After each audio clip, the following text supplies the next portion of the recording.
నా పుట్టుక కారాగారంలో జరిగింది. నేను ఈ భూమి మీద అడుగు పెట్టకముందే నన్ను చంపాలని చూశారు. నేను పుట్టగానే మా అమ్మగారికి దూరం అయ్యాను.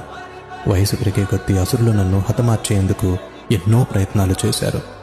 కాస్త పెద్దయ్యాక మా గ్రామం నుండి మకాం మార్చాల్సి వచ్చింది. ప్రజలు నన్ను పిరికివాడిగా పరిగణించారు. నేను ప్రాణంగా ప్రేమించిన అమ్మాయి నాకు దూరం అయింది. ధర్మం కోసం యుద్ధం చేసి ధర్మాన్ని గెలిపించాను.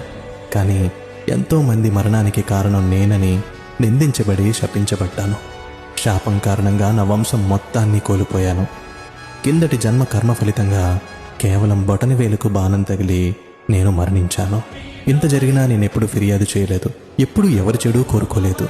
మరి నువ్వెందుకు నీకొచ్చిన ప్రతి చిన్న కష్టాన్ని భారంగా తీసుకుంటున్నావు? నీకు నీ మీద నమ్మకం లేదా? లేదా నాపైన నమ్మకం లేదా?